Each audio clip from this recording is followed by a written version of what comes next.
5 তারিখের আগে আপনারা চিন্তা করে দেখেন গত সরকারের সময় আপনাদের আমাদের উপরে কত জুলুম অত্যাচার হয়েছে। আপনাদের খেয়াল আছে এগুলো? এই জুলুমের কিন্তু সীমা ছিল না। অনেকে আছেন আপনারা ঘর থেকে বের হইতে পারতেন না, অনেক ভাই ও বোনেরা স্কুলে যেতে পারতেন না, কারণ বখারার ছেলেরা রাস্তায় রাস্তায় মেয়েদের সমস্যা করত। আজকে এই বাংলাদেশে এরকম একটি সরকারের পতন হয়েছে যেই সরকার দ্বারা এই দেশকে শোষণ করে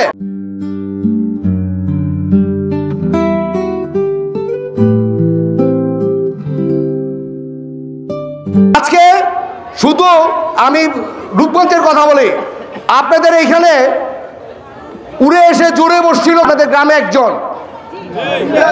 আমি নামটা বলতেছি না, নামটা আপনাদের সবার জানা আছে।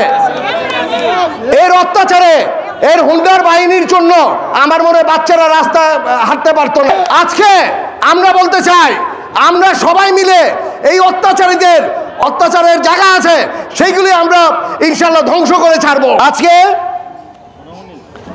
আমি প্রেসিডেন্ট জিয়াউর রহমান সাহেবের সম্বন্ধে দু একটি কথা বলি আপনাদের মাঝখানে।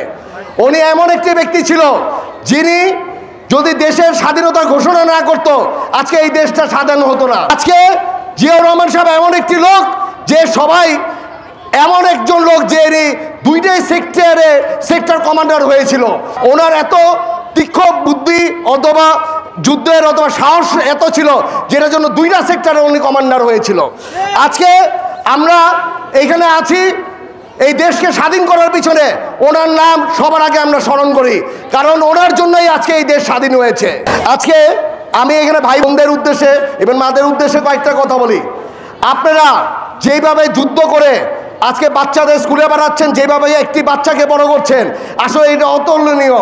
কারণ আপনারা হলেন সবচেয়ে বড় যোদ্ধা। আপনারা জানেন যে বাচ্চাকে কিভাবে বড় করতে হয়, কিভাবে কি করতে হয়। তবে আপনারা একটা কথা মনে রাখবেন সবসময়, আপনাদের ভালোবাসায় কিন্তু বাচ্চাটা গড়ে উঠে। আপনারা একটু খেয়াল রাখবেন যে আপনার ছেলে অথবা মেয়ে কার সাথে মিশতেছে। যদি কোনো খারাপ ছেলের সাথে মিশে অথবা খারাপ মেয়েদের সাথে মিশে, আপনারা দয়া করে ওই বাচ্চাকে বোঝানোর চেষ্টা করবেন যাতে সঙ্গে কিন্তু অনেক সময় খারাপ হয়ে যায়, যাতে খারাপ মানুষের সাথে না মিশে ভালো মানুষের সাথে মিশে যাতে মানুষের মতো মানুষ হয়। আপনাদের বাচ্চাদের অন্তত এই শিক্ষাটা দেওয়ার জন্য চেষ্টা করবেন।